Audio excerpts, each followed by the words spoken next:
Peace. Welcome to The Culture here on the Black Star Network. I'm your host, Farajii Muhammad. Thank you so much for tuning in and being a part of the conversation. Folks, we got a lot to talk about. First and foremost, let's talk about the former Proud Boys leader, Enrique Tarrio, how he has been given the largest and longest sentence for the January 6th situation. We'll share that in the latest with you. Also, let's talk about how there are a number of HBCU leaders that have decided to step down for a various numbers of reasons. And guess what? There's a good number of those same leaders are women. What does that make? What kind of impact will that make on HBCU landscape across the country? Later on, folks, we got to talk about why Black women are not being protected with this latest incident of a Black woman being assaulted by a brick. We're going to share that conversation. And I got something for you for trends, posts, and doing the most. So stay with us. This is all happening on today's edition of The Culture right here on the Black Star Network. You ready to rock and roll? Then let's go.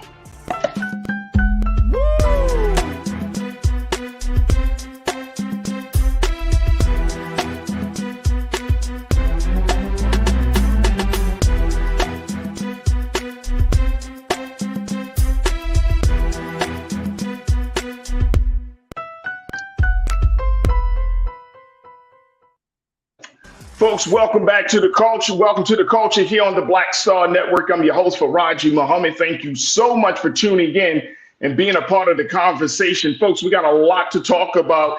And I want to give a big shout out to my online culture crew, man, that is just checking in from all around the country. Yes, yes, yes. And I'm always excited to reconnect with them each and every day, folks. And you could do the same thing. You could join us as we are streaming live on a number of platforms. You see that?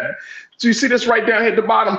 That's where you can find us. We're streaming in a number of different places, including our home website at blackstarnetwork.com, blackstarnetwork.com. We're also streaming on Amazon News, on your Fire TV, and we're also streaming 24 hours a day, 7 days a week on Plex TV. And we're streaming on your favorite social media. So we're on Facebook and on YouTube. And it is on YouTube, folks, under Roland Martin, where you can find us and be a part of the conversation as part of our online culture crew for the day. Big shout out to my legacy culture crew members, man, that are already checked in. Pastor Damon Bassett, good to see you. Hey, kings and queens. A man of God, my brother, thank you so much for checking in. It's always a pleasure to reconnect with you, bro.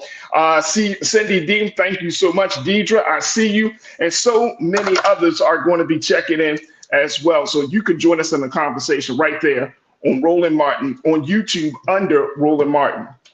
All right, folks, it is Wednesday. So you know what happens on Wednesday. That's right. You know what happens on Wednesday. We check in with my sister from another mother. She is the host of the Suzette Speaks Show on YouTube. She's also an attorney in the state of Florida, checking in all the way down from Miami. My sister Suzette Speaks is joining us, and I'm really, really excited to talk to her. Good afternoon, Suzette. How you feeling, sis? Hey, Farajii, and good afternoon to the culture crew. Y'all won't see me in the chat today, but it's all love. Miami in the building. Can't wait for today's conversation. We will send good tidings and all the energies and spirits and vibrations Absolutely. from the great Suzette Speaks. All right, Pauline, I see you. Hello, Pauline. Shalinda, thank you for checking in. Lori, good to see you. Anastasia, Tiana, thank you, sisters, for checking in. Let's jump right into this. First and foremost, former Proud Boy chairman Enrique Tarrio, who has been leading the charge, has officially been the number one guy for the wrong reason. He's been given the longest sentence, Suzette, for his involvement in the January 6th attack on the storming of the Capitol. 22 years. Wow. 22 years. Here's the latest from NBC News, folks. Take a look at this. This is, again, Enrique Tarrio. He was sentenced 22 years in federal prison yesterday afternoon following his convictions on a seditious conspiracy charge in connection with the January 6th attack on the Capitol. Looking at paragraph 2, Tarrio was one of 4 Proud Boys found guilty of sedition conspiracy in May. Federal prosecutors sought a sentence of 33 years in federal prison. U.S. District Judge Timothy Kelly sentenced Tarrio's co-defendants to much lower terms than those sought by prosecutors. Last week, Joe Biggs was sentenced to 17 years, Zachary Rail to 15 years, Ethan Nordine to 18 years.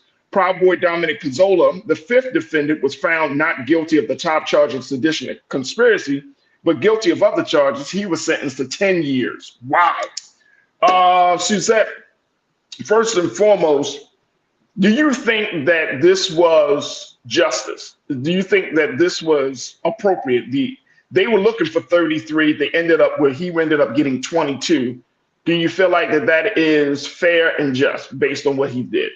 Well, yes, I do believe that Enrique Tarrio, the leader, national leader of the Proud Boys, of course, Florida always have to be in it, from Miami, of Afro-Cuban descent, found himself in the middle of what was an overthrow attempt of the U.S. election, where President Joe Biden dutifully and duly won.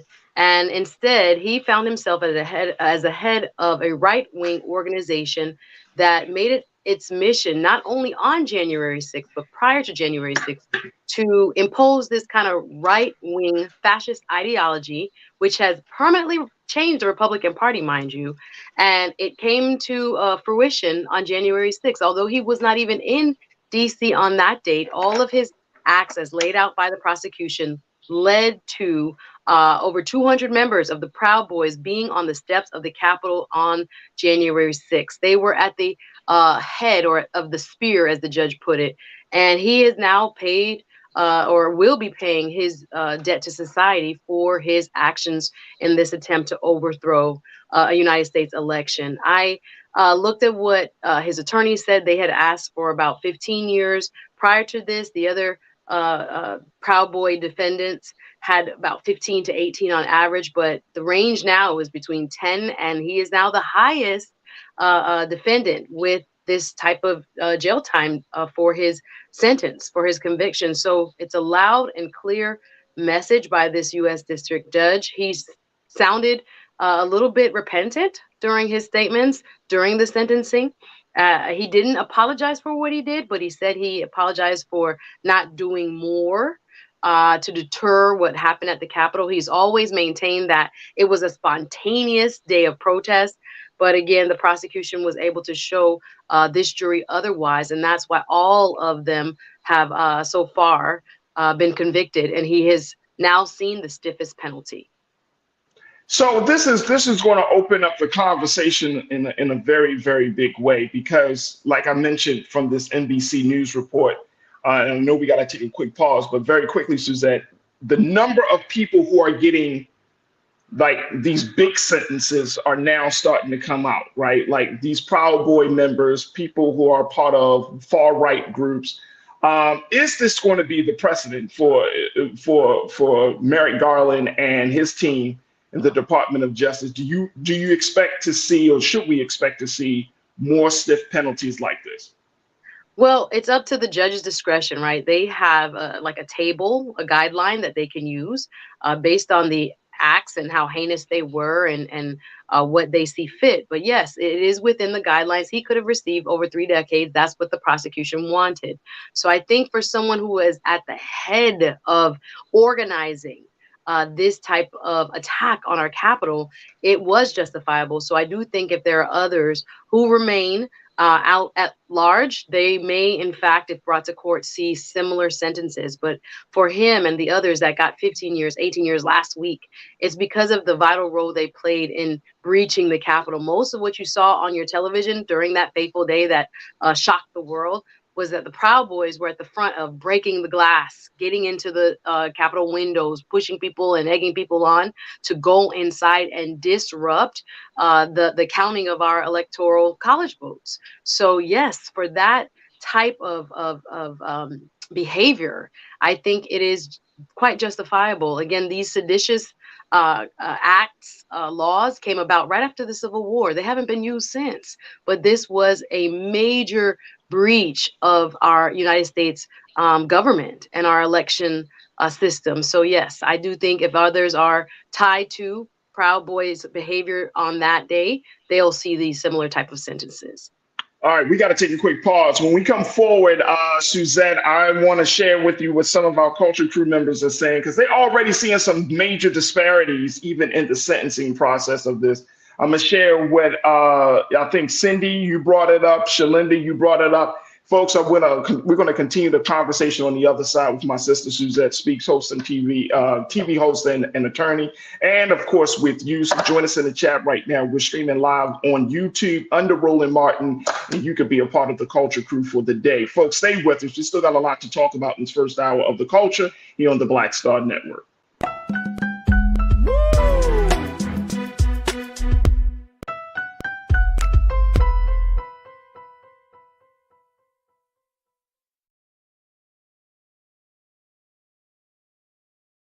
Folks, Black Star Network is here. Hold no punches. I'm real revolutionary right now. Support this man, Black Media. He makes sure that our stories are told. Thank you for being the voice of Black America, Roland. I love y'all. All momentum we have now. We have to keep this going. The video looks phenomenal. See, this difference between Black Star Network and Black-owned media and something like CNN. You can't be Black-owned media and be scared. It's time to be smart. Bring your eyeballs home. You dig?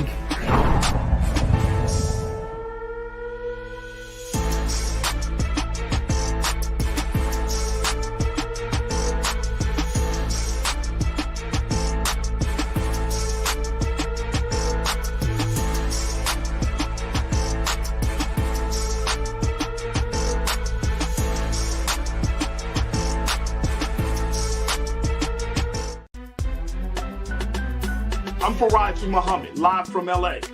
And this is The Culture. The Culture is a two-way conversation. You and me. We talk about the stories, politics, the good, the bad, and the downright ugly. So join our community every day at 3 p.m. Eastern and let your voice be heard. Hey, we're all in this together. So let's talk about it and see what kind of trouble we can get into. It's The Culture, weekdays at 3, only on the Black Star Network. When you talk about blackness and what happens in Black culture, we're about covering these things that matter to us, speaking to our issues and concerns. This is a genuine people-powered movement. There's a lot of stuff that we're not getting. You get it, and you spread the word. We wish to plead our own cause. Too long have others spoken for us. We cannot tell our own story if we can't pay for it. This is about covering us. Invest in Black-owned media. Your dollars matter. We don't have to keep asking them to cover our stuff. So please support us in what we do, folks. We want to hit 2,000 people, $50 this month, raise $100,000. We're behind 100,000, so we want to hit that. Y'all money makes this possible. Check some money orders. Go to P.O. Box 57196, Washington, D.C. 20037-0196. The Cash App is $RM Unfiltered. PayPal is R Martin Unfiltered. Venmo is RM Unfiltered. Zelle is Roland at RolandSMartin.com.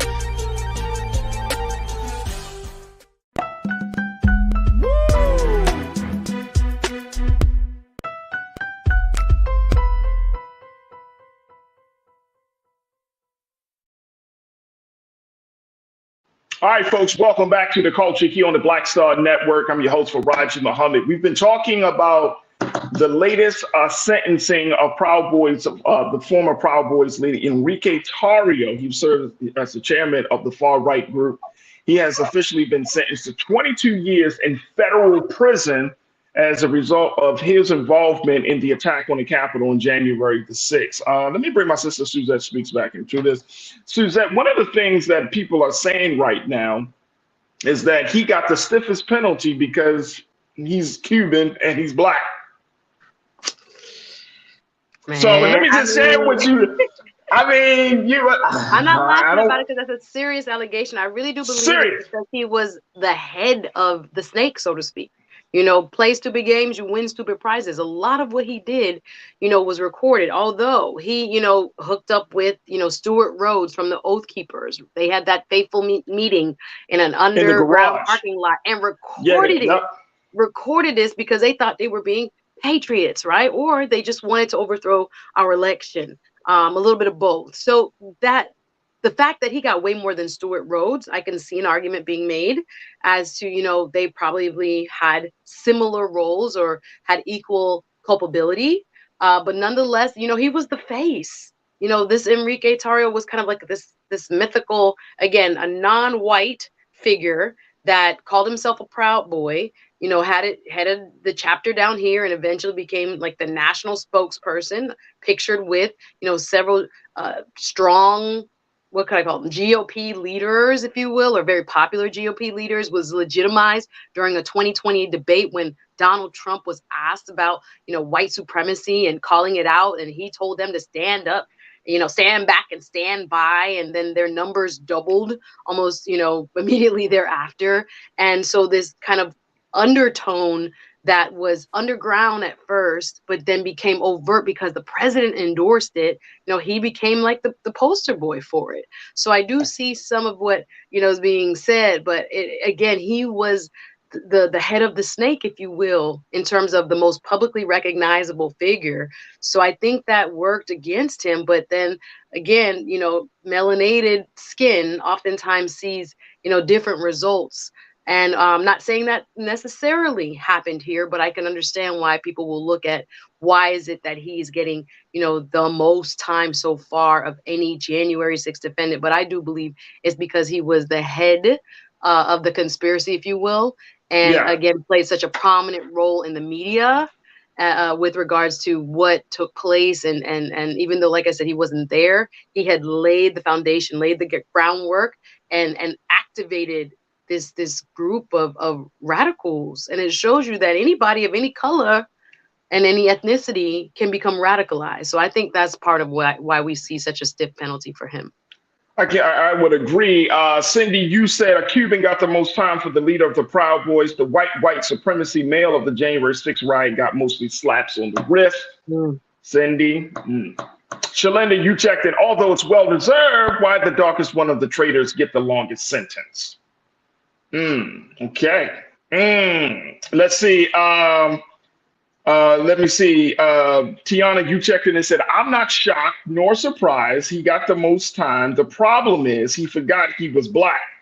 And McCole, my sister McCole Spicer, you said, as the saying goes, you play stupid games, you win stupid prizes. I have no sympathy for the Proud Boys. That was a terroristic act that they committed on January 6th. 2021. And Deidre said he needs to get 22 years because he broke the law. Thank you, Deidre. And who else is checking in here? Yeah, well, that's not going to happen, Gail O'Brien. Anastasia, you said no one is talking about Clarence Thomas' wife. That chick was there and also part of this. Jenny. So here's the thing though, and I appreciate y'all sisters. A lot of ladies are commenting on this, but here's the thing. We're seeing this situation. Like, I don't think that people, and even for me, it took me a minute to kind of understand how wide this situation of January 6th really is, how big of an investigation it is, until I came across the numbers that they have arrested over 1,000 people related to January the 6th. Yep. And so trying to navigate through all of these people, determining what the charges should be, trying to figure it all out, you know what I'm saying, to process this whole thing. I think they did it. And I think this is what Merrick Garland, let me put what Merrick Garland put up, what he said. And King, let's go to quote 2 King and Lee's. Take a look. This is what Merrick Garland said about this. He said, after Tarrio's speech at sentencing, that the Proud Boys have played a quote unquote central role in leading efforts to breach the Capitol. He said, over the past week, 4 members of the Proud Boys received sentences that reflect the danger their crimes pose to our democracy. Today, the leader of the Proud Boys, and this was yesterday, folks, today, the leader of the Proud Boys, Enrique Tarrio, learned that the consequence of conspiring to oppose by force the lawful transfer of presidential power was 22 years in federal prison. See what I'm saying? Like, at the end of the day, you're still committing a crime. And as a Black person, or if you are an Afro-Latino or Afro-Cuban individual, you know damn well you might get the stiffest penalty. Well, It depends on how you identify, because people And, seem to maybe, forget. and you know what? And maybe, and look, and a lot of times in the situation, in the far right community, those far right spaces, whether it's on Reddit or some other far right space, he might be considered a political prisoner. Mm. They're gonna massage the narrative and saying he's a soldier. He said, Enrique Tarrio said, "I'm not a soldier. I'm a general." Okay, so if you are a general, you're gonna get general consequences.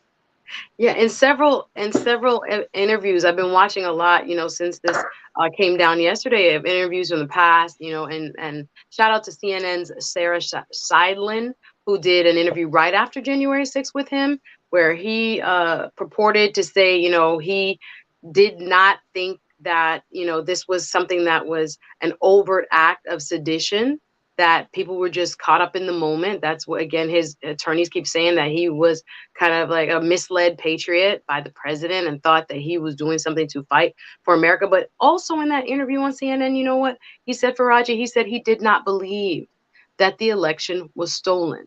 So you have this type of, drumbeat that they use to, again, radicalize people. But there are folks, again, that's why I think it's very important that we kind of keep calling it out, that knew better and still, kept pushing the agenda forward, which was to keep President Trump in power, even though he lost the election against President Biden. So this idea that, he didn't know, or he wasn't involved with the people that he knew in Trump's circle, and how, comfortable he felt. And in those interviews, he also pointed out, like, people asked him, like, as a Black person, is basically what they were saying, how comfortable are you with being a part of the Proud Boys? And he kept saying, you're asking me, if I feel like I fit in. They make fun of everything. And I guess that included race and ethnicity, and from which he didn't take offense and didn't seem uncomfortable with it. But sometimes people feel empowered by being the only, or somehow being accepted in a group for being, an all-American, or something that they want to identify as. And it's super dangerous. And there are people who are vulnerable to this type of exploitation. Not to say that he didn't have, a decision-making ability, because he did. But I think, especially earlier on, that's why the FBI keeps calling it this type of homegrown, terrorism, the most dangerous threat to our democracy. Because if you look at it, a person who is of Afro-Cuban descent from Miami, grew up in an Afro-Cuban home, he says he had ancestors that fought, against Castro and during the revolution and all this stuff, or against Bautista and all that kind of stuff. And he still was, prone to trying to find a group for which he could identify and be called a, quote, American patriot, and sought it in this far right, many call them radical, fascist, misogynist, racist, anti-Semitic, you name it. There's been reports, and according to the FBI, and according to, what the prosecutors laid out, that's what the Proud Boys have stood for. And even if he thinks he wasn't that, he's associated with all of that just by being in their midst. So yeah, I think, this is a gentleman who thought he was different, thought he maybe was an exception. And now, where's that great leader, Mr. Trump? Where are all the people that you literally sacrificed your life for in this cause, when you said on record that you did not believe that Mr. Trump truly won? It's quite shocking when you think about it. And he's going to have a story. Man, it's so stiff that I'm like, I hope it's worth it. It's crazy. Yeah, here's very quickly. I think part of this, one is that some of these far right groups are not more, their concern isn't about race as it is about government. And I'm saying some of them have a problem with government and don't care about the race thing. Like, race thing is connected in some way, but it's not their priority. They're not formed because it's not like the KKK. You know what I'm saying? And I'm saying some of these far right groups. And that might be the case. I don't know too much in terms of, the ins and outs of his story and how he got to that place. But that might be the case. You know what I'm saying? That they accepted him for whatever reason, but they allowed him to rise to a leadership role. You see what I'm saying?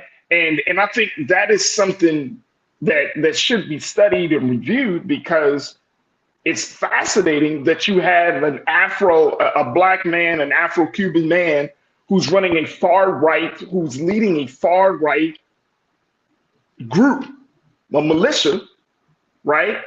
And he's riding with Trump the way he did. But I don't think he's stupid. Here's the other thing. I don't think he wanted to come to a national prominence. I think the part of this militia thing is working under the radar. You know what I'm saying? Like, of course, in the states that they're in, they're known. But once you start to expose, once you get that national prominence, it's like the same thing. If you're talking about, you know, street organizations, if you're talking about, you know, gangs that are run by Italians and all of those things, like once you get to a certain level and you start to get national prominence, it's like the whole Denzel Washington movie, American Gangster. It's like, I remember when he said that the moment he started to wear the mink to the boxing match, and people started to ask him questions like, who is this guy? How is he able to kind of be up front? Who is this guy?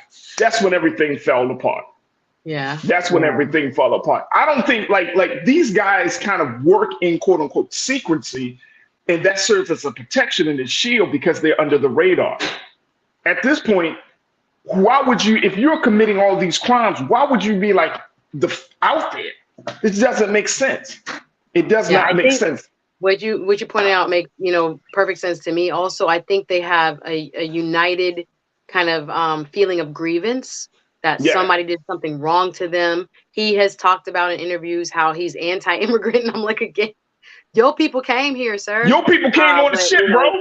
But it's almost like a dissociative identity. Again, like I am the exception. Those people come here illegally. I didn't. I am a different type of person. And again, we know that people exploit that type of lack of, you know, being grounded in oneself. So it makes perfect sense that they would utilize them in the way they did to say, you be the spokesperson. You're great at this. We're not racist. But again, these groups are kind of a mixture of all those factions, Farajii. There are some that are there that are so-called anti-government, small government, but then there are also those who mix in these anti-Semitic and racist tropes and misogynistic tropes all in. Like, you don't know who you identifying with, because he said, you know, he's not claiming certain people even now. Were they a member of the Proud Boys? But it's like a confluence of people who have shared grievance with this American, you know, society and this government. So here they are presenting themselves. Let's take up arms against the government. It's very dangerous, and and a lot of people are vulnerable to this type of ideology and wanting to feel as if, again, I think about that day, how shocking it was looking at the film, and we're storming the Capitol, and like, you know, women out there, you know, they're saving democracy. They really thought in their mind that they had been wronged, and that something illegal had taken place because Trump kept telling them he really won. And so, you know, part of it, you know, some of them have been using the defense that they were just going along with the direction of the president or the instruction of the president. But again, none of that mattered now. You're the only one up there now facing the music. So it's a powerful lesson. And I think it will be somewhat of a deterrent. We'll see for others in the future. Absolutely. Folks, we got to take a quick pause. When we come forward, let's have a little conversation about what's happening with HBCUs across the country as some of the major leaders of HBCUs are stepping down. And we'll talk a little bit about why they are stepping down. Most importantly, the impact of their resignations, their terminations will have on the HBCU community. So stay with us. That conversation is up next here on The Culture, right here on the Black Star Network.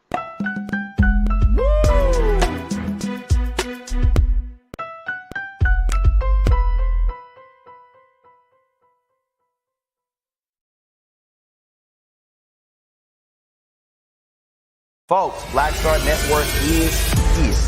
Hold no punches. I'm real revolutionary right now. Support this man, Black Media. He makes sure that our stories are told. Thank you for being the voice of Black America, Roland. All momentum we have now, We have to keep this going. The video looks phenomenal. See, this difference between Black Star Network and Black-owned media and something like CNN. You can't be Black-owned media and be scared. It's time to be smart. Bring your eyeballs home. You dig?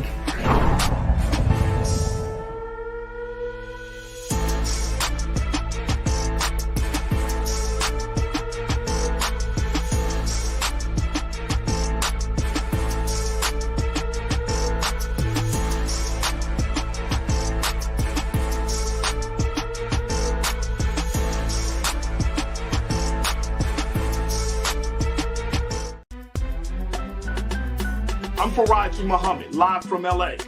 And this is The Culture. The Culture is a two-way conversation. You and me. We talk about the stories, politics, the good, the bad, and the downright ugly. So join our community every day at 3 p.m. Eastern and let your voice be heard. Hey, we're all in this together. So let's talk about it and see what kind of trouble we can get into. It's The Culture, weekdays at 3, only on the Black Star Network. When you talk about blackness and what happens in black culture, we're about covering these things that matter to us, speaking to our issues and concerns. This is a genuine people-powered movement. There's a lot of stuff that we're not getting. You get it, and you spread the word. We wish to plead our own cause. Too long have others spoken for us. We cannot tell our own story if we can't pay for it. This is about covering us. Invest in Black-owned media. Your dollars matter. We don't have to keep asking them to cover our stuff. So please support us in what we do, folks. We want to hit 2,000 people, $50 this month, raise $100,000. We're behind 100,000, so we want to hit that. Your money makes this possible. Checks and money orders go to P.O. Box 57196, Washington, D.C. 20037-0196. The Cash App is $RM Unfiltered. PayPal is R Martin Unfiltered. Venmo is RM Unfiltered. Zelle is roland@rolandsmartin.com.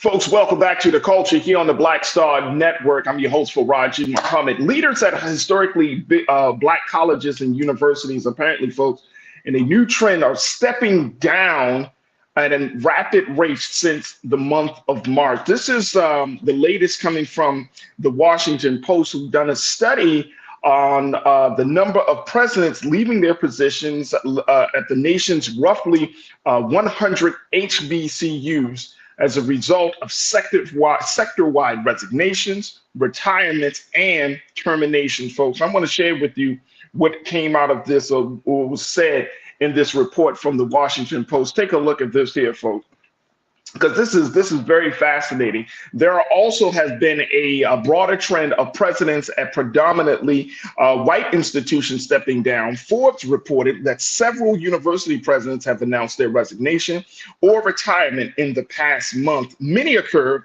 in small, private, religiously associated universities like Lamont Owen College in Memphis and Philander Smith College in Little Rock.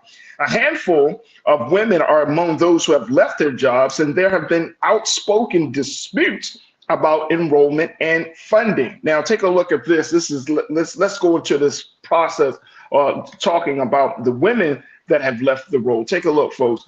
Although women stepping down is not a new phenomenon, their reasons for leaving still merit investigation, according to Felicia Commodore, who serves as an associate professor of higher education at Old Dominion University. She said historically black colleges and institutions, often designate more women as presidents than the rest of higher education. She said, if this is a space where black women have probably the best shot at a college presidency, and they're not lasting for more than 3 to 5 years, what message is that sending to the pipeline of aspiring black women college presidents, particularly those who are interested in serving the HBCU sector? This is fascinating, folks, and we wanted to have a conversation about this because some of us may not even know that this is happening, but this is a growing trend, and this will make a huge impact on the HBCU, on the operations and on the future of HBCUs. Let me bring my sister Suzette Speaks back into this. Suzette, this is interesting, and I was kind of looking forward to see if this is like a national thing. Now this is coming out of the GRIO, but there doesn't seem to be much talk about this. This report came out of the GRIO and the Washington Post, excuse me. But there doesn't seem as much talk about this. We're talking about a lot of other things, but if you have presidents who are stepping down, and it's particularly Black women presidents who are stepping down from these HBCUs at this pace, then this is like a crisis brewing. Yeah. And I'm with Felicia Commodore on this, is that if this is supposed to be the safe space for Black women in particular, but this is the safe space for progressive thinking Black men and women, but they're only sticking around for 3 to 5 years, what's really going on? Retirements, resignations, terminations. Like, what is really going on with HBCU leadership? Yeah, I mean, Farajii, this comes during a time when HBCUs are kind of having a moment, right? They've always been there, right? They've always been the backbone of educating the best and brightest among us here in the United States and beyond. But we have had kind of this renaissance in terms of the mainstream media paying attention to HBCUs, although those who have long respected the legacy that they have in our country and the importance of educating Black and white students, but more Black lawyers come from HBCUs than anywhere else. More Black doctors come from HBCUs than anywhere else, MBAs, etc. And then there are also HBCUs that help students who have been struggling through high school, who don't have proper, college preparatory classes, etc., still excel and live the college dream. So we have this trend that you've pointed out. When I look at it, first thing that came to mind was how much more difficult it is these days than it has been in the past to be a university president. And here's what I'm thinking. Because of all of the politics that now goes into this job, this used to be considered a quite cushy, if you will, job, Farajii. Yes, you had to do fundraising.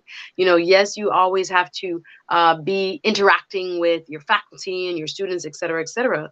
But these jobs have become far more political and politicized by a lot of the states, right? Some of them are run by, the state governments. Some are private. But there are a lot more issues that are on the table that HBCUs uniquely have to deal with when it comes to funding being one of the larger ones, as well as just being able to maintain good relationship with your governing board, with your faculty. It is almost like being a politician, a statewide elected politician, because you have so many factions and facets to deal with, so that if they are not becoming properly compensated, properly supported, to your point, we're losing a wonderful pipeline of leadership. I know for a fact, there are so many of my friends circle, even to speak anecdotally, that got their start as professors, as deans at HBCU colleges. So when you can't get in the door because the network won't allow you necessarily in the door off rip when it comes to predominantly white institutions, PWIs, many of us get our training grounds at HBCU. So if we are having this kind of fluctuation in leadership, I've seen it even down south here in Miami, St. Thomas Law, they just had a new dean. She doesn't come from academia. I'm not criticizing, but I'm looking at so many people who have left as a result and others who are now, coming in the door as a result. There's a lot of politics, Farajii. But we definitely... Hey, Suzette, yes. How much you want to bet? Are we on the culture on the Black Star Network? Yes, well, go ahead, sir. How much you want to bet? It's so political because unfortunately, some Black people want to take advantage, use, abuse, mistreat other Black people in Black spaces. How much you want to bet? That's part of the reason why. And I mean, nobody's going to say that. Nobody's going to be like, you see what I'm saying? Let me just say why. Let me just I mean, I worked at Morgan State University in Baltimore for many years, right? And one of the things, and I know I'm about to get in trouble, but here's the thing.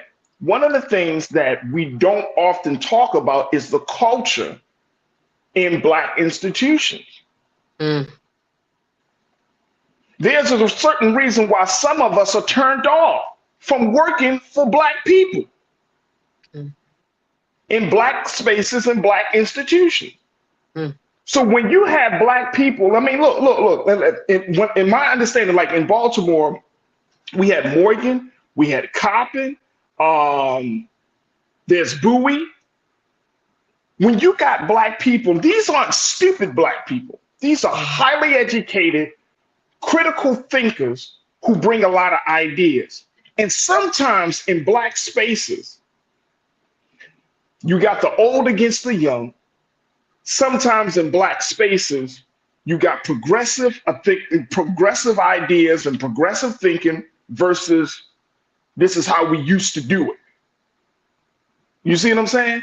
Sometimes in Black spaces, you got younger people who come into roles of positions of power and influence.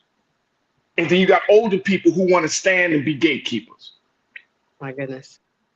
You see what I'm saying? So when you got all these dynamics at play, if you have a Black woman, and you got to remember, like some of these sisters who are coming to these HBCUs, even the brothers, right? This might be a second or third career. They might have worked in a lot of other spaces, but then they said, you know what? In my final years, I think I'm gonna just, I'm gonna do something to give back to make sure that I give back to the people and to my community. And man, it could be hellish. It really can be hellish, man. And it's so sad because most of the time, like back in the day, y'all remember a lot of these presidents, especially of our HBCUs, man, they would be like statues. That's how long they would be there. You know what I mean? 20, 30 years. And buildings are named after them and all of that good stuff. But now, I bet you, I'm telling you, I bet you, it's probably a lot of the politics. The board, because some of these schools are ran by boards, right? You have the faculty.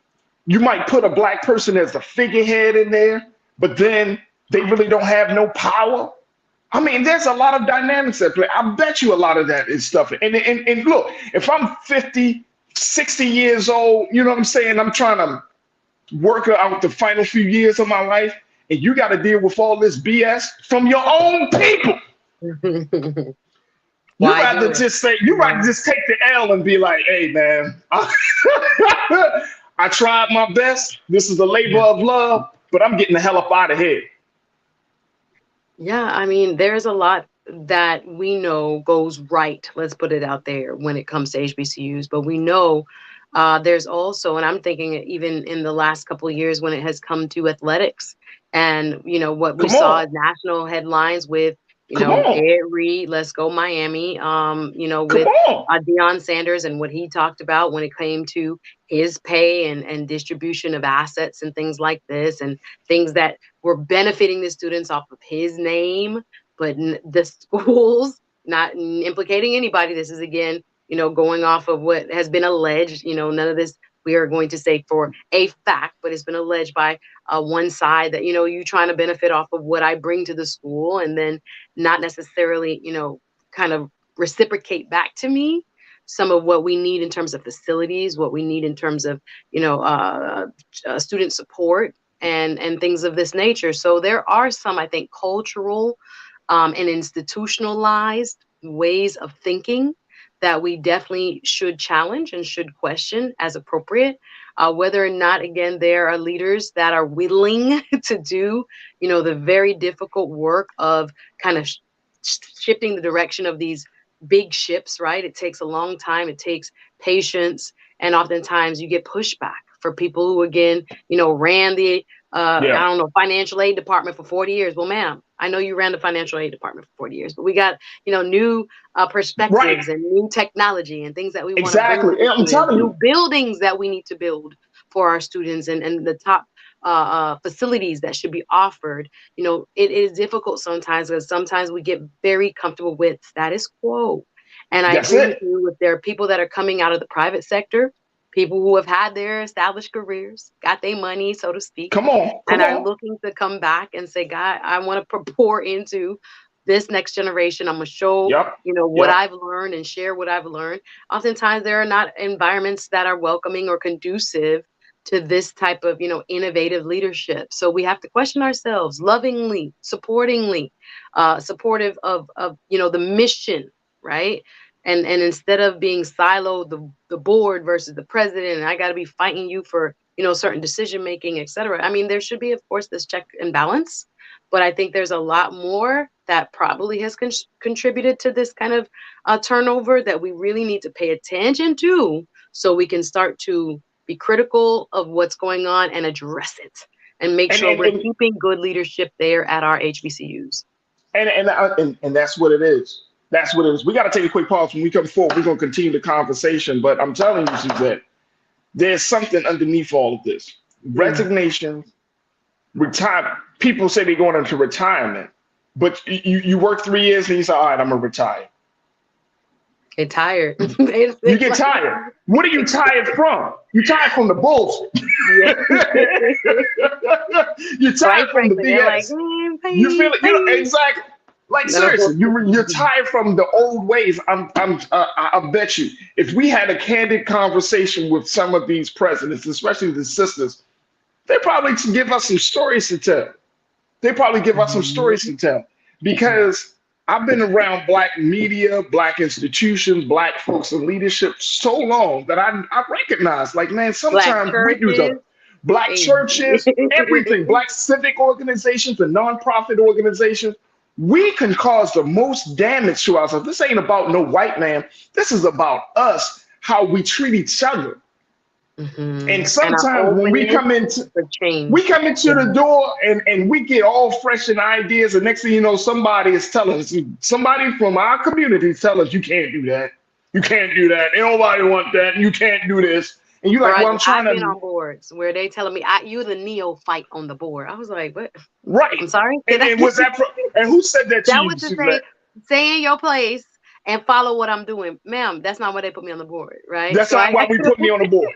That's not. Hey, look, I gotta take a quick pause. Yeah, go ahead. Break. We gotta break. Look, stay with us, folks, to continue the conversation about this growing trend of HBCU leaders stepping down. Crew, I want to get your take on this. What do you think is really going on beyond what we have, what's been reported in the press? Is it just about terminations, resignations, and retirements, or is there something brewing and there's a serious crisis evolving among HBCUs? Let's talk about it on the other side. Stay with us. It's The Culture here on the Black Star Network.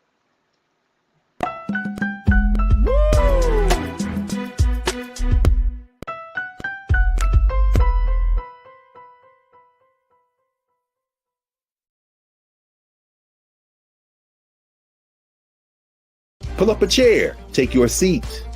The Black Tape with me, Dr. Greg Carr, here on the Black Star Network. Every week, we'll take a deeper dive into the world we're living in.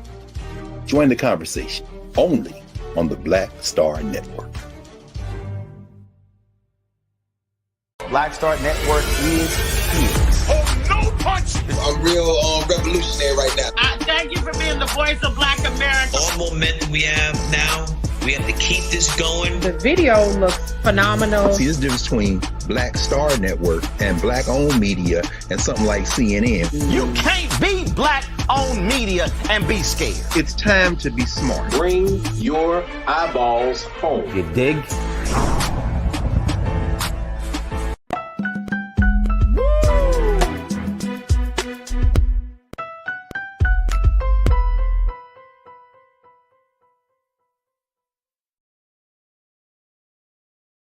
All right, folks, welcome back to The Culture here on the Black Star Network. I'm your host, Farajii Muhammad. Thank you so much for tuning in and being a part of the conversation. Folks, we are streaming live right now on YouTube under Roland Martin. Make sure you join us in the chat there. That's where you find our beloved Culture Crew community, where you can join us and share your thoughts and post your questions, and most importantly, be a part of the conversations that we're having right here on air. So make sure you join us on YouTube under Roland Martin, and let's have a conversation. Big shout out to all of our Culture Crew members on Facebook as well.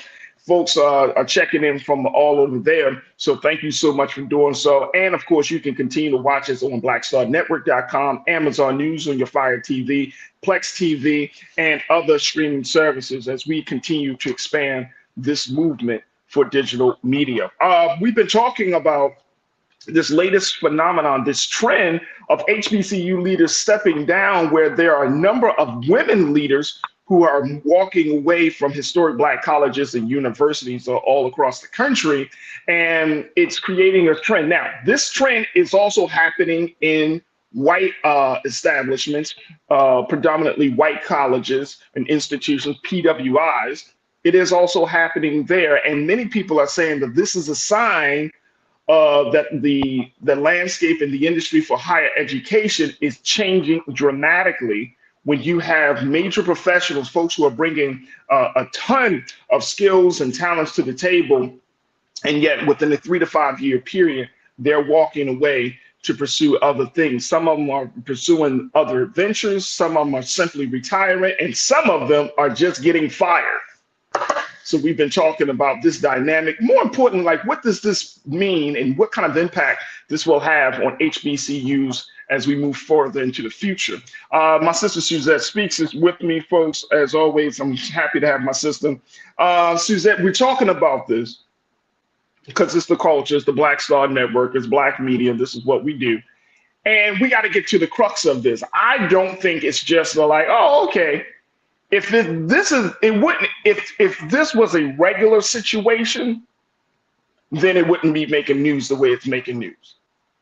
But because we're seeing that they're saying this is a trend in, like I said, among PWIs, but now also among HBCUs. See, HBCUs is different because unlike PWIs, they're a little bit further along in terms of alumni support, getting the endowments and investments that they need. Some of these PWIs are supported by the state in a much, much bigger capacity. We can't afford to lose talent on the HBCU side. So if I don't care if 2 presidents step down since the month of March, if you are only talking about 100 schools and 2 or 3 presidents are stepping down and people are getting fired and that's a crisis. That's a situation where you got to say, wait, what's going on? That's a situation where Black America, as much as we love to talk about the importance of HBCUs, that's a situation where Black America has to say, whoa. What's going on? Because we're the stakeholders. And how are we the stakeholders? Your children. Absolutely. Our future. Absolutely. So anytime we can, and I hope people understand that you don't have to, quote unquote, be on the board to say what you need to say. If you come to your HBCU president, whether you are a graduate of an HBCU or your family member or your child goes to an HBCU, you have every right to voice your concern and say and ask questions and be involved in making sure that HBCU wins. You have every single right. You don't have to. Now you might be like, well, I didn't pay no money. Doesn't matter. You gave up the most precious thing you can give. If your child is there, then that's your child. If you have dedicated your time, volunteered, then that's your time. Nah, something is happening. Yeah. Something is really happening. The unfortunate part about it, very quickly, Suzette, is that because it's HBCUs, it has this kind of quote unquote sacred culture. So when we talk about HBCUs, some of us get a little nervous because we don't want to let the skeletons out the closet. But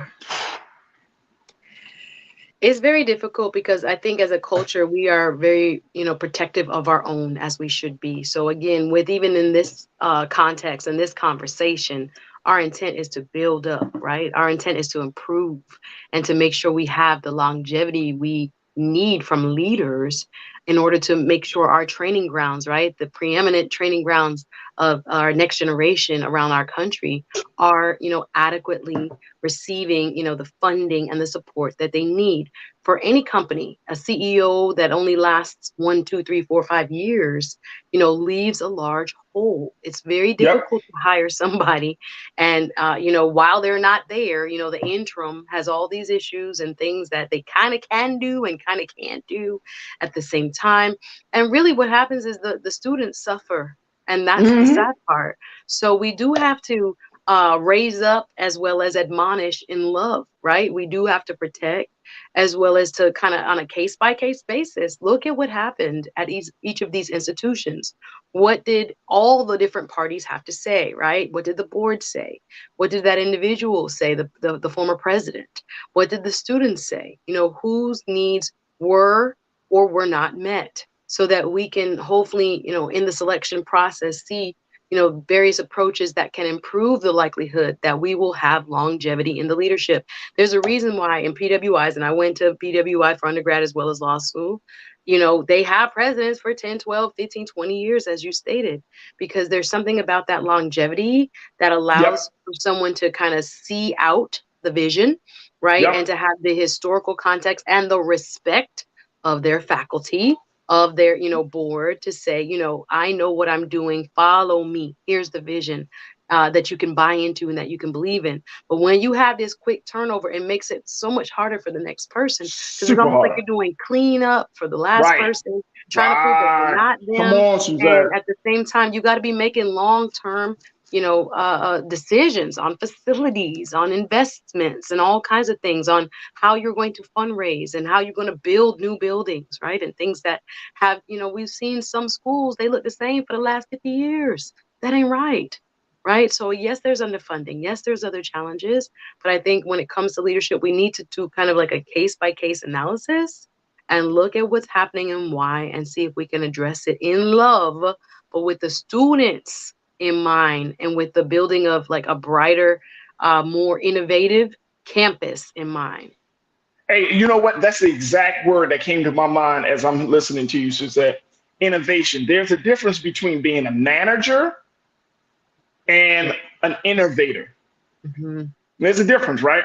I'm thinking about Dr. David Wilson of Morgan State University. Under his tenure so far, that man has done more. I mean, he has taken Morgan State University to the next level, getting it designated as a national, as a historic site, all of the buildings, adding new buildings. They just opened up the medical school, making advancements, right? And there are HBCUs that are doing that type of work all in within the community, HBCU community.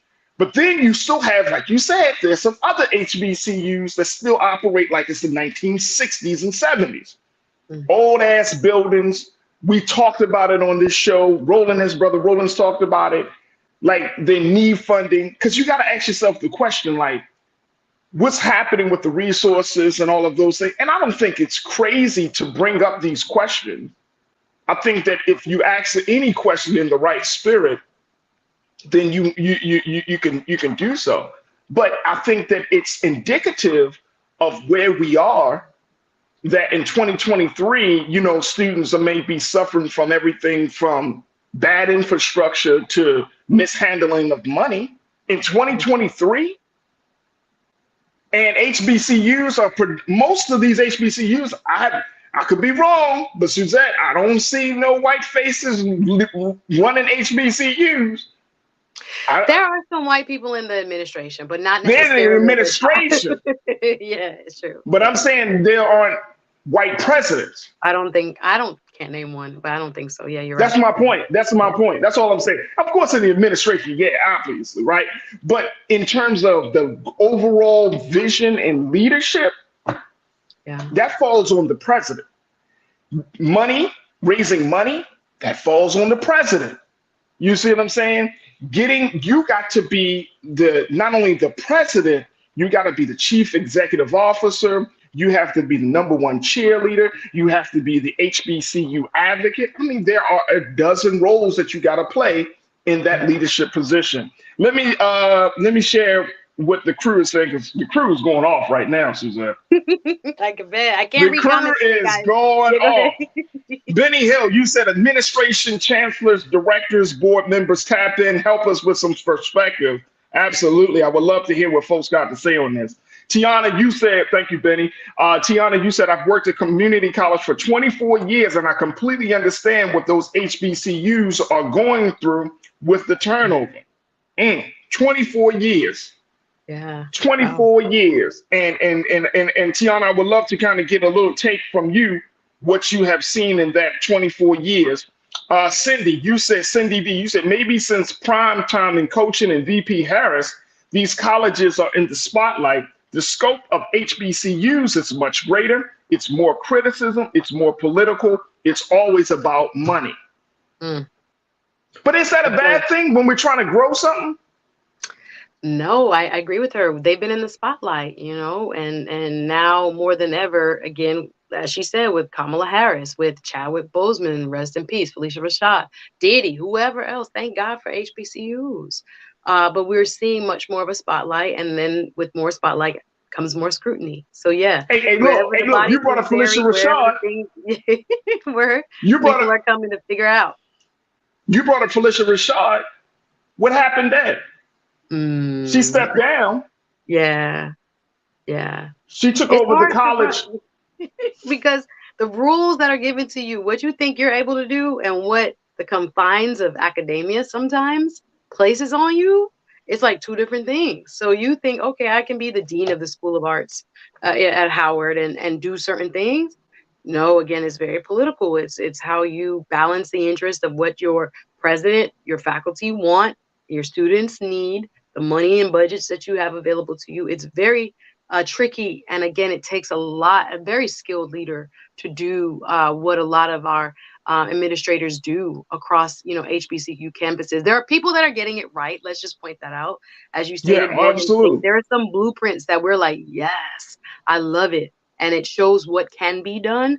But I would agree with Cindy that, the greater scrutiny now is showing maybe where there are some areas of improvement that we need.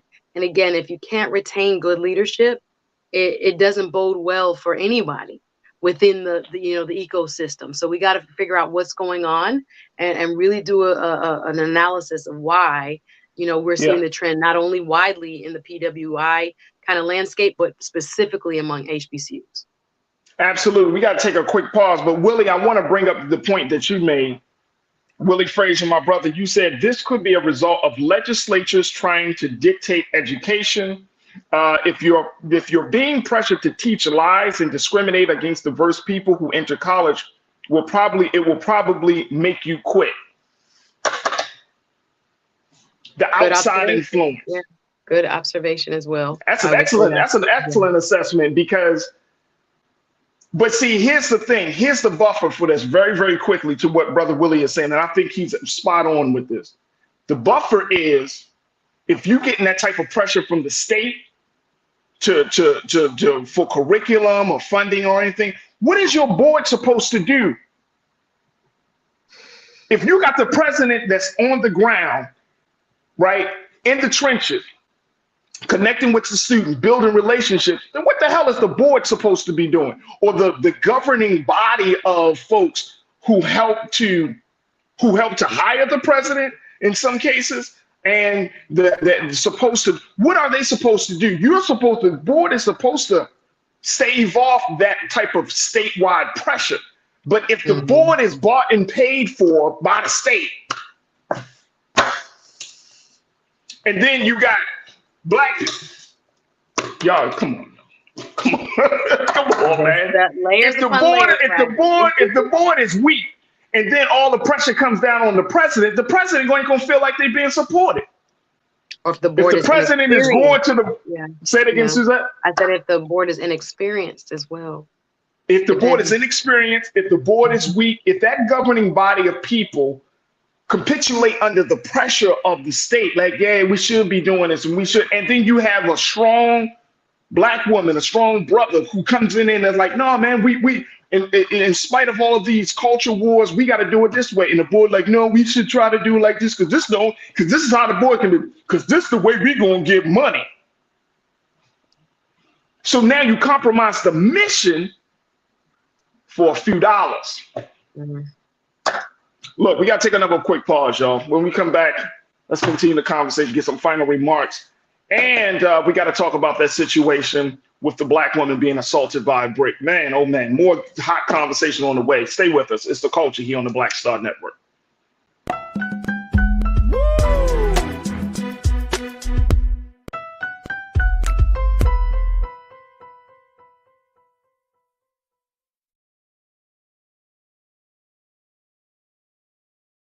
Hi, I'm Dr. Jackie Hood Martin, and I have a question for you. Ever feel as if your life is teetering and the weight and pressure of the world is consistently on your shoulders? Well, let me tell you, living a balanced life isn't easy. Join me each Tuesday on Black Star Network for A Balanced Life with Dr. Jackie. We'll laugh together, cry together, pull ourselves together, and cheer each other on. So join me for new shows each Tuesday on Black Star Network, A Balanced Life with Dr. Jackie.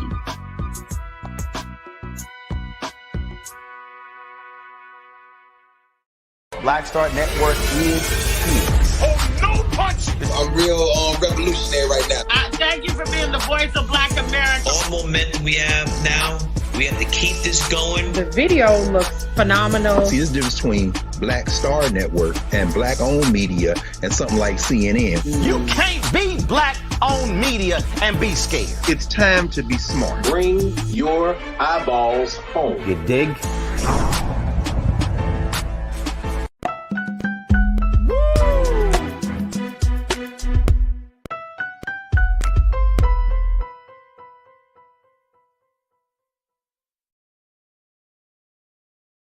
All right, folks, welcome back to the show. We're continuing the conversation about the growing trend of HBCU leaders stepping down after a very short period of time of being in the role and in the helm of leadership for historically Black colleges and universities. And it's creating a national concern about what's going on with HBCUs. Now, again, this is happening in predominantly white institutions as well. But they may have a system in place to figure out how they can stop the hemorrhaging of talent. And we got to ask and we got to know, and I'm going to bring my sister Suzette back into this, to the frame for this. Suzette, that's I think this is going to be the big question. Like, how do you stop the hemorrhaging of talent from leaving HBCUs, right? How do you make it appealing in this moment? Cultural moment, political moment, financial moment. How do you bring people on that's going to stick around for the long haul, at least for the next 5 years? You cannot make you really can't make a legacy, create a legacy or make any real dent in 3 to 5 years as an HBCU. You got to stick around for 10 years. I'm sorry. Yeah, no, that's why you typically have seen in the past that type of tenure where people, stay for a good decade or more so that their vision can come to fruition. I would say, to answer your question, I think we have to have both allies from without and within involved in presidential searches. I know, there has been some controversy with some schools between the alumni associations and the board and the current board, et cetera, et cetera. But I think input from all stakeholders, not just stakeholders within the university, but also outsiders, can bring new, fresh perspective on how to find and to also increase the pool of potential candidates for schools. I think there are people, if they, knew how supportive those who are inside the institutions are, would consider, stepping into these roles and utilizing some of their leadership from corporate America and other places in kind of this academic setting. But I do think it has to be kind of everyone who's impacted and also sees the need for this type of innovative leadership. I think sometimes within institutions, we can become, a little bit entrenched. And not to say that's an only HBCU problem. That can be in any school, anywhere, any institution. People can get so used to doing things the way they've always done them, that they do not want to change and they don't want to let go of, certain power or perceived power that they have at the institution. So they kind of, stonewall, and they make it very difficult and gatekeep, as you said. So I think especially when you see some things happening from the inside, maybe an outside fresh view from folks who are, maybe outside advisory panels or alumni panels, and people who can help, bring new, fresh perspective to why or why not the last person did not work out is important. Because again, the longevity piece is what helps the institution move forward and helps that leader to fully see their vision materialize. If not, we're treading water, and then we're also losing ground because there are activities and decisions that can't be made by interim people. So I hope that they will utilize all the different stakeholders that they have available to them to start to, go back to the drawing board and really analyze what is being said by the person who is leaving, as well as those who they help to lead. Here's a great concern that I have. And Lori Parks, Lori, you brought up something that, and I'm glad you did, Lori, because my concern is if these schools are seeing a hemorrhaging of good talent walking away, if schools are losing this, if schools are in financial crisis, if schools are finding that they're just out there, then the state may use these reasons to justify some level of quote unquote takeover. Or even worse, Lori, you said it. You said, just my opinion, with all the problems that some of these HBCUs are having, financial major crisis, even Brother Roland has been on this issue, I'm seeing some of them closing up, shutting down.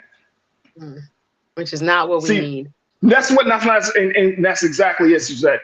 At the end of the day, these states that in a lot of HBCUs, I don't say a lot, but some of these HBCUs are in Republican-controlled states.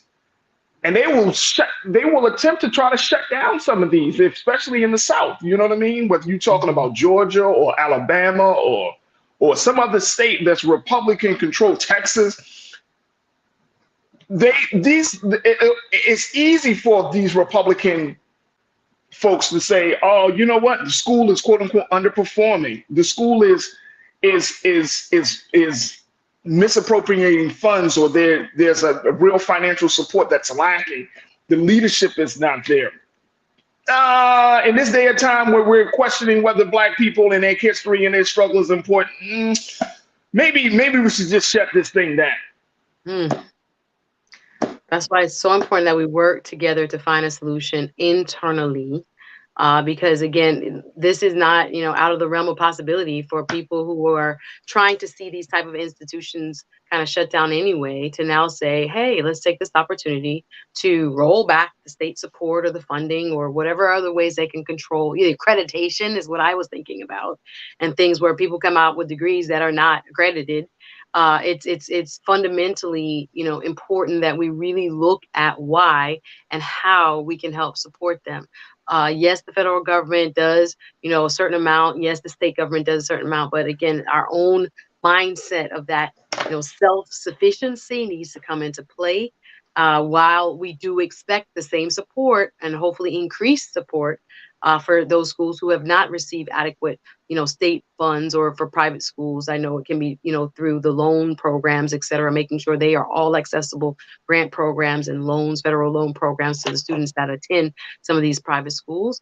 But yeah, it comes back down to we have to be our own solution, and we have to think critically, although, again, no one wants to be overly critical of our own institutions, but we have to be honest when it comes to these type of discussions so that we can see improvement, and that we have people who are in environments that make them want to stay, right? And again, a case by case basis, I would have to look at each and every one of why these folks, left in these scenarios, but there is a pattern, right? There is a trend. Huge pattern. So we got to make sure, is it everybody? Or what are we doing, and can we stave it off so it doesn't, continue to contaminate other campuses or other potential leaders?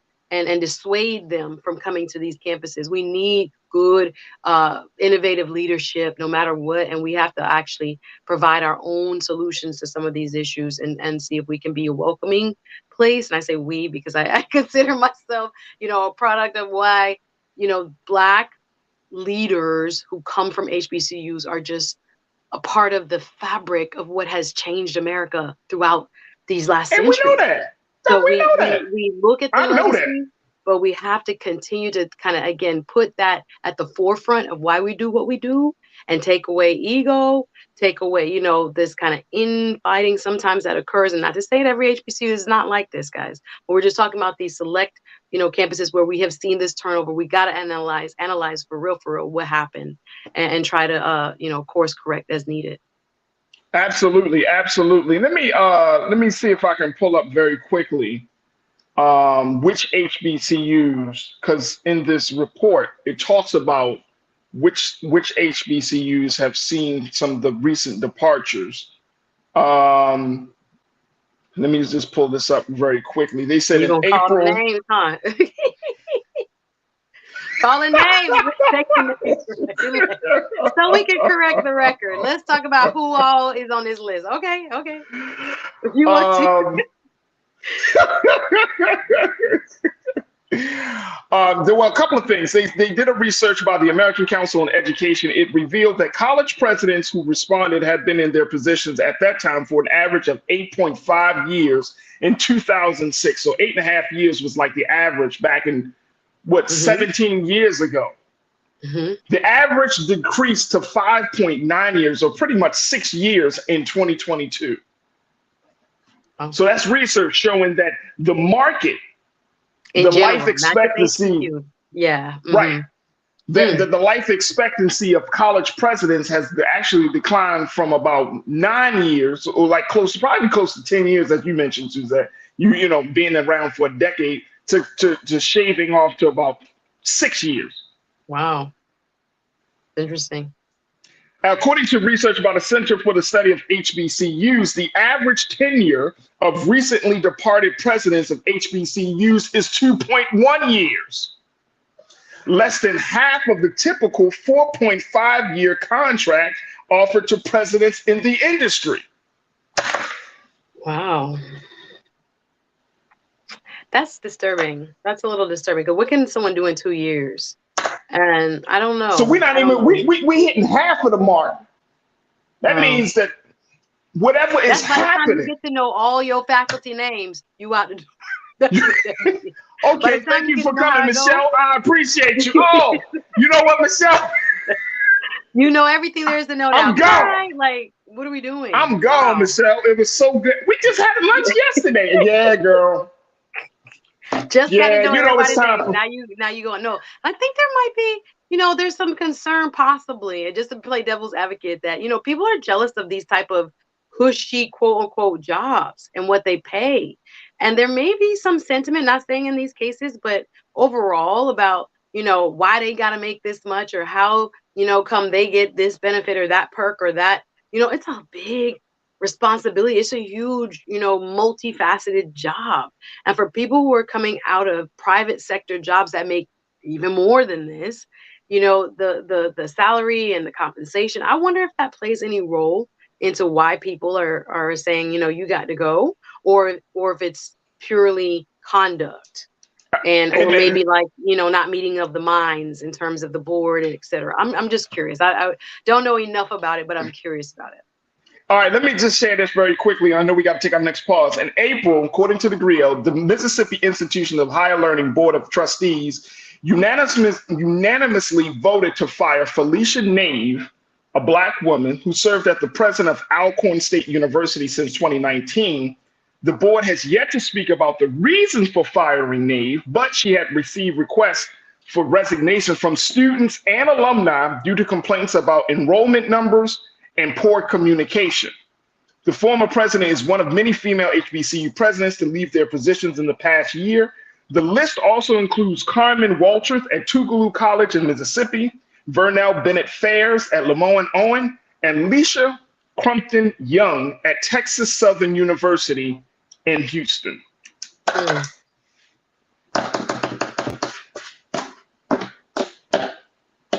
Enrollment. You see enrollment numbers and poor communication. Let me just we of course we don't know all the ins and outs for Miss Felicia Nave.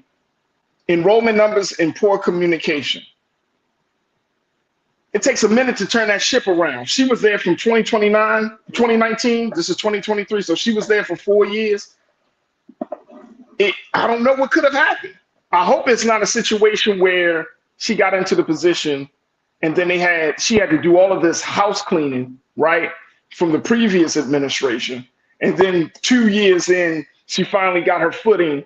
And then they're like, all right, we got to let you go because you got unrealistic expectations to meet for enrollment. Now, I don't know what the part could be for poor communication. I don't know. Maybe she was just a terrible leader that didn't talk to her staff and her personnel. I don't know.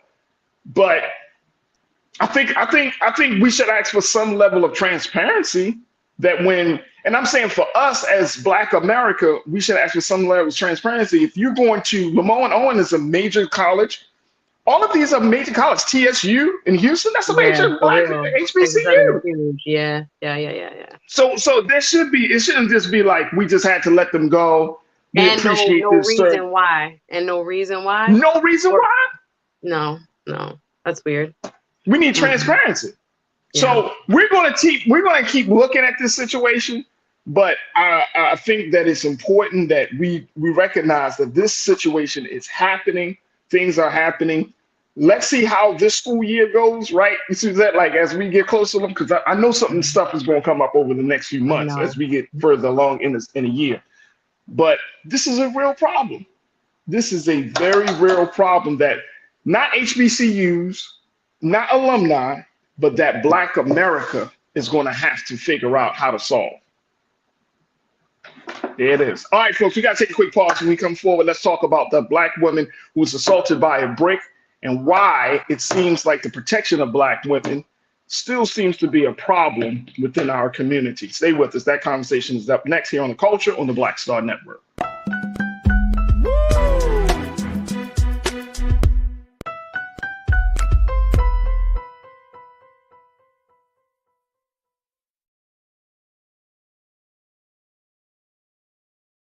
When you talk about Blackness and what happens in Black culture, we're about covering these things that matter to us, speaking to our issues and concerns. This is a genuine people-powered movement. There's a lot of stuff that we're not getting. You get it, and you spread the word. We wish to plead our own cause to long have others spoken for us. We cannot tell our own story if we can't pay for it. This is about covering us. Invest in Black-owned media. Your dollars matter. We don't have to keep asking them to cover our stuff. So please support us in what we do, folks. We want to hit 2,000 people, $50 this month, raise $100,000. We're behind 100,000, so we want to hit that. Y'all money makes this possible. Checks and money orders go to P.O. Box 57196, Washington, D.C. 20037-0196. The Cash App is $RM Unfiltered. PayPal is R Martin Unfiltered. Venmo is RM Unfiltered. Zelle is Roland@RolandSMartin.com. Black Star Network is here. Oh, no punch! I'm real revolutionary right now. Thank you for being the voice of Black America. All momentum we have now, we have to keep this going. The video looks phenomenal. See, there's a difference between Black Star Network and Black-owned media and something like CNN. You can't be Black-owned media and be scared. It's time to be smart. Bring your eyeballs home. You dig? Hatred on the streets, a horrific scene, a white nationalist rally that descended into deadly violence. White people are losing their damn minds. An angry pro-Trump mob storms the U.S. Capitol. We're about to see the rise of what I call white minority resistance. We have seen white folks in this country who simply cannot tolerate Black folks voting. I think what we're seeing is the inevitable result of violent denial. This is part of American history. Every time that people of color have made progress, whether real or symbolic, there has been what Carol Anderson at Emory University calls white rage as a backlash. This is the rise of the Proud Boys and the Boogaloo Boys. America, there's going to be more of this. Here's all the Proud Boys, guys. This country is getting increasingly racist in its behaviors and its attitudes because of the fear of white people. The fear that they're taking our jobs, they're taking our resources, they're taking our women. This is white fear.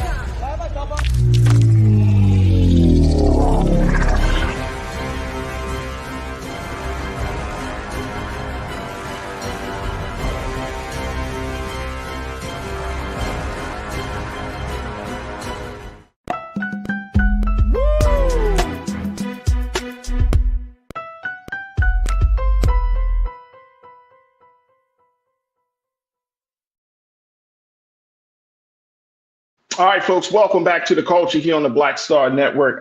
Wanted to spend some time talking about this this online case where a Black woman was assaulted by a brick by another Black man. And as this sister said, no one came to her rescue.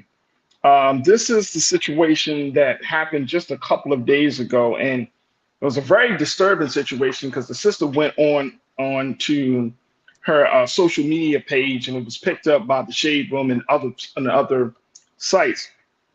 But the sister went on to her own social media page to just moments afterwards. This is the sis right here talking about the fact, and you can see her face. Man, oh man. I don't know, King Kingdom, can we, I don't know if we have any sound that we can put up on here, but this sister was assaulted by a Black man. And it has made national news. The crazy part about this whole story is not just the fact that she was assaulted by a Black man with a brick, but that other Black men were standing around and no one intervened. I want to bring my sister Suzette Speaks back into here, back into the frame here. This I heard this about the story, maybe like, just over the weekend, over Memorial Day, over the Labor Day weekend.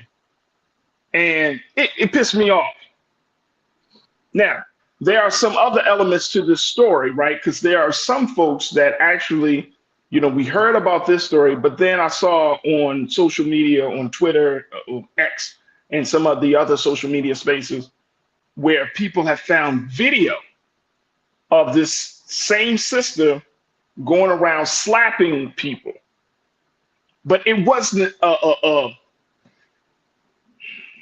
I could tell that this was not her video of slapping. I saw two videos, one of her slapping a younger white male and then the other one slapping an older white male. But it didn't seem like this was a violent interaction. It seemed like it was a skit. It seemed like it was something that was planned. But this situation here does not warrant, even though she did a video like that, does not warrant a person getting hit by a brick, Suzette, in the face that could have literally killed her. And it certainly did not warrant for her to be assaulted in this manner and no one steps in.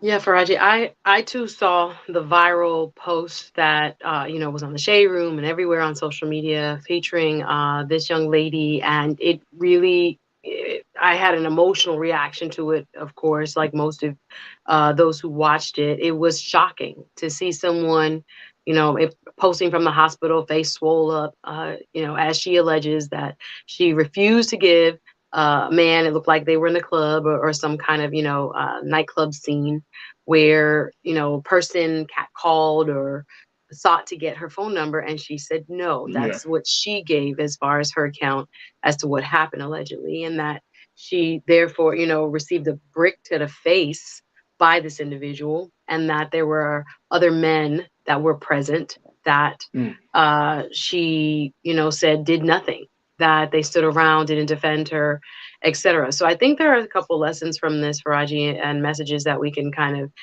take away. And I don't think we can play this down, Farajii, because I think they will flag it on YouTube as belonging to somebody else. But when I saw this, again, like most people, we had this kind of visceral reaction as to how dare this person, the perpetrator allegedly, do something so heinous. And again, we have seen this in many instances where, there are women who are the victim of violence, specifically Black women, and it seems as if it's taken with, the most casual, grain of salt that anyone could offer, as if, our bodies, our beings are not as worthy of, protection and solidarity as other, specifically speaking, women. In this case, I think there are some macro and some micro lessons, global lessons that we can say that, this helps to bring awareness to, again, this sad state of misogynoir that has become a part of, I think, American politics. How, people who are very involved, the squad, for example, leaders who are Black women, we talked about Fani Willis, and we've talked about, Letitia James, and those women who have had an added layer of, vitriol that is not just based on their, job, but on who they are as people, right? Their womanhood, their Blackness, and the tone is often anti-Black, and how that has, added this new, I guess, low to American politics. But I also want to look at the facts of this case. And again, there are so many parts that are moving still, because this is now, becoming a much more known individual. Now, again, there's nothing about this case, let me be clear, that would justify anybody putting a brick on, this level, throwing it at somebody's head, so that you see like this type of, injury brought onto somebody. Bodily harm is never okay, and violence against women is never okay. I have also been looking, trying to get some more context as to, can I believe that there are men that just stood around and did nothing? There are a couple of outlets that are reporting, and these are just allegations. Again, this is not to justify, but this is just to also put out more information than what is available in this initial, account that she gave. There's a young man who put up a Instagram video that has been commented on, and I got it out of, and I can, actually my phone is what I'm using here, but I can pull up his name so you could see it. A YouTube video that talks about a gentleman who claims he was there that night, who claims he was one of these so-called bystanders, and says that this young lady, in fact, according to him, this is all allegation, was a, quote, troublemaker, or, quote, may have instigated some of what transpired. I don't know that's what happened. This is one individual who was also there, who claims to have been there, let's say, and said that this person has had a problematic past in terms of behavior. I am not here to defend, or deny or any of that, but I'm offering it as additional pieces to this contextual puzzle that may underline for this specific case what happened and what actually transpired. I think we need more information. I don't think we have all the facts. As I told you, I thought, I have to look deeper into this, Farajii. This bothered me so greatly to see this transpire. Nonetheless, it would not warrant this level of if you want to call it, violence or retaliation or any of that. If your life is not in danger, what are we doing? So no matter what, it would not have been appropriate. The piece I'm really curious about as to why, if it is true how she kind of brought the story forward, that people did not intervene. I'm like, I can't believe humanity has gotten that low. Like, I can't believe, I have to really understand what happened. That was just one account. Again, it's unverified. I'm just putting it out there as another layer to this specific case. But nonetheless, the message is still very clear that we have an issue in our society with, protecting of women. And again, in this specific case, it might not be the textbook case that we want to use, depending on what perhaps was her behavior involved in seeing this unfold. Nonetheless, I do think it is a good conversation starter when it comes to talking about, what it means to have solidarity from Black men for situations that do warrant, equal protection, if you will, and sometimes intervention by brothers. And we can still talk about it again from that lens. And here's the big thing. I see brothers, unfortunately, trying to play detective instead of playing protector. You see what I'm saying? Mm-hmm. If this was if any of us have daughters, nieces, a woman, a young woman in our lives that we care and love and are responsible for, and she, regardless of if she instigated, let me just put this up, because this is I think we need to start with a point blank like foundation, regardless of what she's instigated. Okay, she was talking bad about somebody. Keenan, show the video again. Y'all, I want y'all to see this. This isn't not just a he say, she say. She didn't get this bump on her face from hitting herself. What are we talking about here? And I'm talking to the men. What are we talking about? Like, what did she do? And what really happened? Look at her face. It's real simple. You deal with all of that other stuff after the fact. You don't let me play detective, because if that was your daughter, I'm not asking questions first and then going into action. Come on, man. Like this is exactly why Black women, and look, the sad part is I was reading the comments on this situation. This sister's really in pain. I was reading the comments on the situation, and I saw one sister, she posted this on Instagram, Suzanne. She said, Black women, just know that we are on our own. Black men don't care about us anymore. And that hurt me.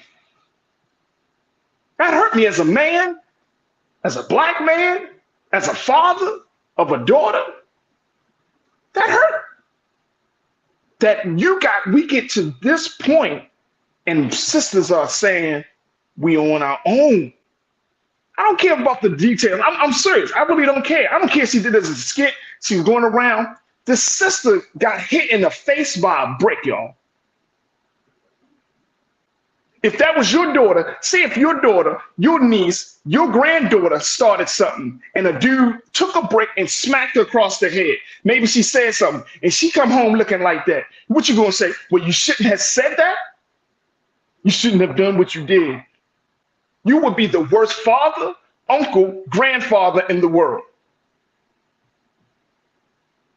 No.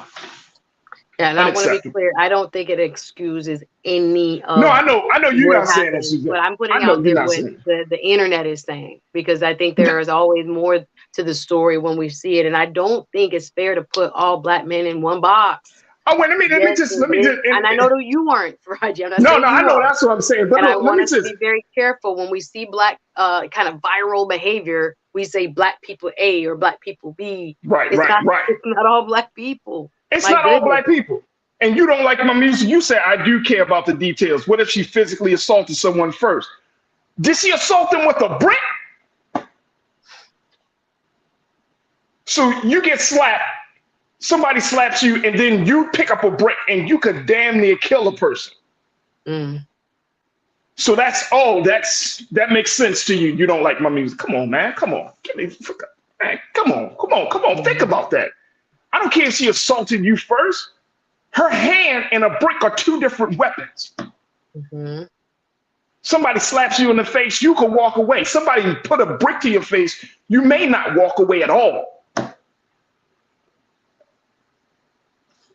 So this is the type of stuff. You see what I'm saying? Like now we get into this micro, like, but what happened first? Who would she say? What she do? And who said this? I think one of our another crew members said this. Oh man, I know we pressed for time. But someone else said, making a point that the way we are approaching this, trying to see what her past action, what she could have done to instigate the situation, is like a woman wearing a certain type of dress and she gets raped. Understood. Do we say that that's her fault that she got raped? That's a slippery slope, man. That's I'm gonna tell you that's a very slippery slope. I don't care about the internet chat. I really don't care. I don't care about, because I know for me, again, this strikes home just like it struck home for you too, Suzette. If something happened to Suzette, and God forbid it's something that does happen to her, I don't care which Suzette is. I don't care if she's drunk. I don't care if you partying, you real. I don't care. Something happened to my sister. No, bro. No. We whipping ass. You gotta address that. You gotta address that. See, if we get into that space, then you just already showing your weakness as a man, as a protector, as you weak. You weak, and you just say that. Just say that you weak. No matter. And I get your point as being no matter what precipitated this event, we'll call it that. There is no justification of that disproportionate reaction and use of violence. That is very clear. And I do think there are people, and again, I've been reading comments you call it both ways, with people saying, and I'm just putting this out there, I say this is my own opinion, but I've seen it proposed by men in general, talking about why or they will or will not intervene. Black men obviously have a higher burden, if you will, of them becoming therefore the victims of violence if and when they do intervene. Not saying they shouldn't. I think it does add another layer of kind of how they think about approaching a situation that is, gone awry. I'm thinking about right here in South Florida.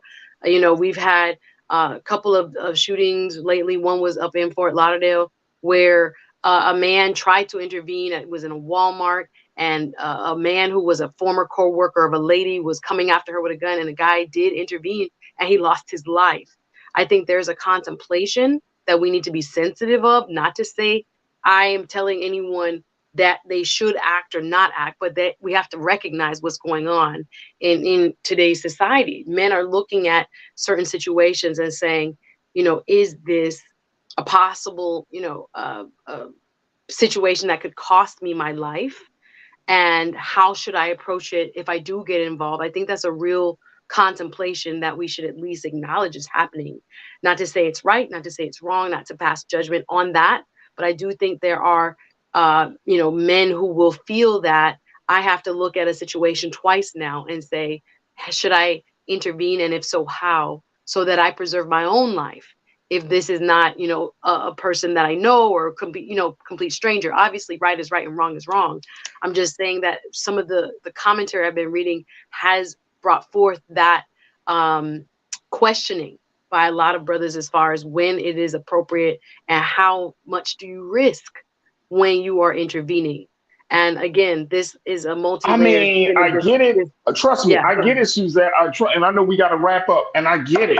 Trust me, I get it. I have seen domestic situations jump off, and I lie to you not. I have physically put myself in harm's way in some of these cases, right? And I was informed by older Black men, man, you need to be careful. But it's like at the moment of a situation, I can't stand seeing no Black man or no man beating on no woman. I don't care if it's a white woman or it's a Latino woman or it's a Black woman. When you see that type of brutality, that does something to your thinking, to your heart. Like, you can't just be like, well, just because she shouldn't have. Man, nobody give up about none of that at the end of the day, man. If a man is beating on a woman and you are watching it, you have every duty to intervene as a man. I'm saying this as a man. You do not, and I get it, but you got to say something. At least say, hey, man, what you doing or something.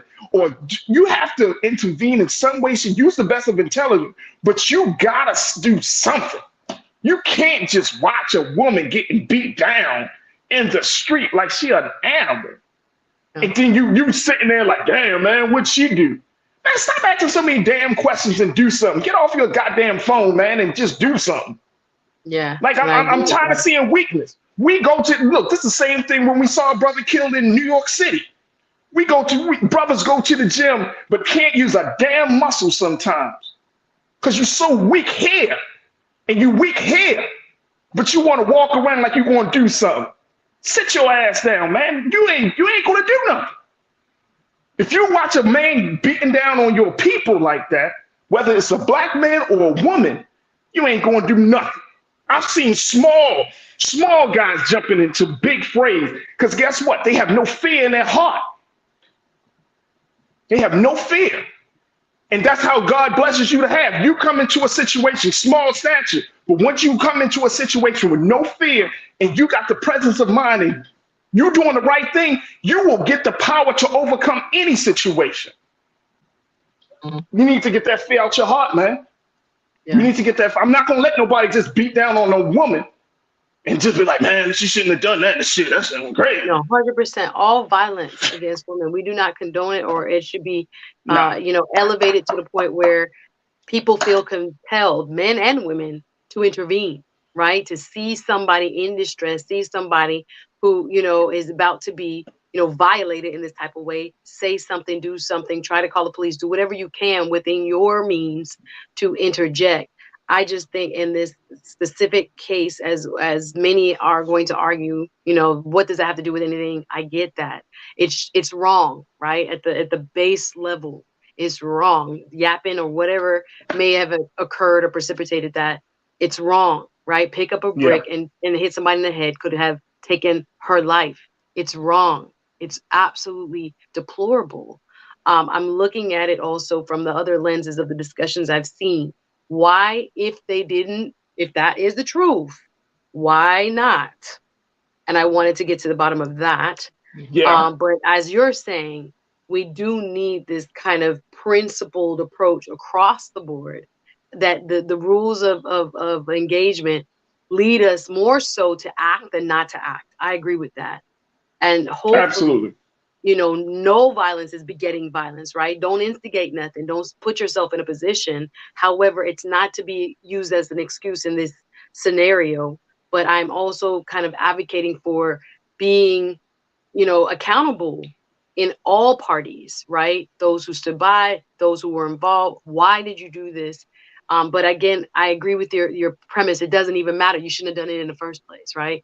And I think we are looking at the societal acceptance of, well, this was justified, etc. Not saying that that's where I'm coming from. I'm just saying the discussions online have produced a lot of discussion about what happened before, what happened after, and why. So I think it's important that we kind of fill in some of the context just for informational purposes, so people can understand what actually we're hearing now and beyond the original video. Absolutely. Absolutely. And I know we got to end this. There is a growing trend. We've heard the terminology toxic masculinity, right? Mm-hmm. But now there's a growing school of thought around what they're now termed as heroic masculinity. And for those who may not be familiar with this term, I advise you to take a look at it. There are a number of, thought pieces that are being written about this. And this is where men see themselves as protectors, coming in to defend women, coming in to defend those who find themselves in a inferior position, not in no braggadocious type of way, but just coming in to protect. So there's a different school of thought. Yeah, we've been conditioned for toxic masculinity for years. Now we should be in an age of heroic masculinity, where we're jumping into the fray. And this is what we see with police officers, male police officers, firefighters, those who put their lives on the line. They're not asking questions. No firefighter say, well, how did the fire start? They just go right in and start saving lives, right? They ask questions after the fact. We have to get to that place with Black women. Otherwise, this divide is going to keep getting bigger and bigger, Suzette. And more important, going back to that comment that I read on Instagram, women are going to lose faith. Brothers, women are going to lose faith in our ability to protect them. Suzette, our time has been very well spent today. Goodness gracious, and I want to shout out again. We have so much more we can say about this. Coco Goff, yes, let's go. Hey, look, this has been every week. Every week you came on, we talked about Sha'Carri Richardson. Yes, we talked about Simone Biles. Now we got Coco Goff. Let's go, Coco. Sorry to switch gears, but let's go, Coco. I'm so proud of her. As well as who beat TFO Shelton. As well, two brothers came out to I think they came out to I think it was a West Coast song, like, again, talking about the face of tennis, the face of gymnastics, and how much it has changed. Thank the GOATs, You know, we can go back to Althea Gibson. Let's go. Arthur Ashe. Let's go. And right through to Serena and Venus and all the younger kids that they inspired who are now playing and taking the mantle. I just can't wait. First teenager to enter the quarterfinals at the U.S. Open. I'm just thinking about how they booed Serena. You remember that Serena was the favorite? And they were cheering for the non-U.S. person, but see how far we've come. And looking at Coco doing it again at 19, stood up for herself in one of the matches before. I just had to mention her. She's already won in my eyes. So let's continue to cheer her on as well as the other Americans. Absolutely, absolutely. My sister Suzette Speaks is always a pleasure. Always enjoy our discussions with you. Make sure y'all do y'all due diligence. Support Suzette Speaks on her platform with her show. She has already hit 5,000 subscribers. But guess what, y'all? She can use more. She can use a few more. So go to her show. There it is right there, Suzette Speaks Show. She gives you some of the latest news and not just the political news, the social justice news, but she talks about entertainment, arts, and culture just as much as we talk about it here on this platform. And y'all can support her. Just go to her YouTube page and follow her on social media. And of course, she's here on The Culture with us every Wednesday. And we're just so grateful to get through the hump day with her. So Suzette Speaks. Thank you so much, sis. Thanks, Culture Crew. Big up everybody. See you next week. Talk to you soon.